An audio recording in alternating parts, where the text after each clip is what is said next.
دنیا میں ہر چیز بولتی نہیں، لیکن کبھی کبھی خاموش پتھر بھی ایسی گواہی دے دیتے ہیں کہ سننے والوں کی عقل دنگ رہ جائے۔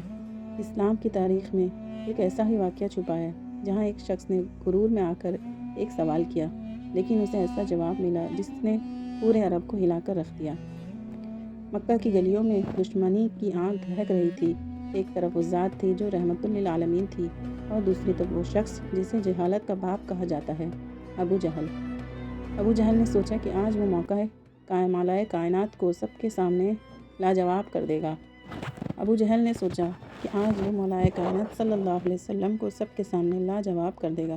اس نے زمین سے کچھ اٹھایا، اپنی مٹھی کو سختی سے بند کیا اور بڑے تکبر سے آگے بڑھا۔ اس کا خیال تھا کہ مٹھی میں چھپی چیز کا راز کوئی نہیں جان سکتا۔ وہ بھری محفل میں آیا اور اس نے ایک ایسی شرط رکھی جو انسانی سمجھ سے باہر تھی۔ اس نے کہا کہ اگر آپ واقعی اللہ کے نبی ہیں تو بتائیے میری اس بند مٹھی میں کیا ہے۔ محفل میں سناٹا چھا گیا۔ سب کی نگاہیں حضور صلی اللہ علیہ وسلم کے چہرے مبارک پر تھی، مگر نبی کریم صلی اللہ علیہ وسلم کے لبوں پر ایک پرسکون مسکراہٹ آئی۔ آپ نے وہ جواب نہیں دیا جو ابو جہل سننا چاہتا تھا، بلکہ آپ نے کچھ ایسا کہا جس نے ماحول میں سرسری پیدا کر دی۔ آپ صلی اللہ علیہ وسلم نے فرمایا، میں بتاؤں کہ تمہاری مٹھی میں کیا ہے، یا وہ چیز خود اپنی زبان سے بتا دے کہ میں کون ہوں۔ ابو جہل حیران رہ گیا۔ اس نے سوچا بے جان چیزیں کیسے بول سکتی ہیں بھلا؟ لیکن جیسے ہی اجازت ملی، ابو جہل کی مٹھی کے اندر سے ایک ایسی آواز نکلنے لگی جس نے وہاں موجود ہر شخص کے رونگٹے کھڑے کر دیے۔ وہ 2 کنکر جو زمین سے اٹھائے گئے تھے وہ اب بے جان نہیں رہے، وہ پکار رہے تھے، لا الہ الا اللہ محمد رسول اللہ۔ وہ پتھر کلمہ پڑھ رہے تھے، فضاؤں میں حق کی گواہی گونج رہی تھی۔ ابو جہل نے جب یہ دیکھا تو اس نے ڈر کے مارے کنکر زمین پر پھینک دیا، مگر افسوس اتنی بڑی نشانی دیکھنے کے بعد بھی اس کا دل موم نہ ہوا اور وہ اسے جادو کہہ کر وہاں سے بھاگ نکلا۔ ابو جہل نے اپنی آنکھوں سے وہ معجزہ دیکھا جو کسی نے نہیں دیکھا تھا۔ بے جان پتھروں کو بولتے ہوئے سنا، مگر اس کے دل پر نفرت اور انا کی پٹی بندھی تھی۔ اگر انسان کا دل بند ہو تو دنیا کی سب سے بڑی سچائی بھی اسے نظر نہیں آتی۔ ہدایت انہیں کو ملتی ہے جو سچ کو دیکھنے کی تلاش میں ہوتے ہیں، نہ کہ اس سے لڑنے کی۔ ابو جہل کو اپنی عقل اور طاقت پر بڑا ناز تھا۔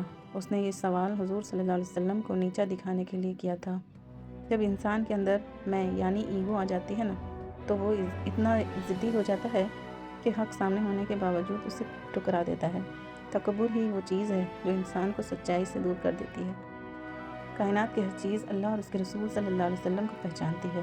وہ کنکر بے جان تھے، ان کے پاس نہ زبان تھی نہ دماغ، مگر انہوں نے اپنے رب کے نبی کو پہچان لیا اور گواہی دی۔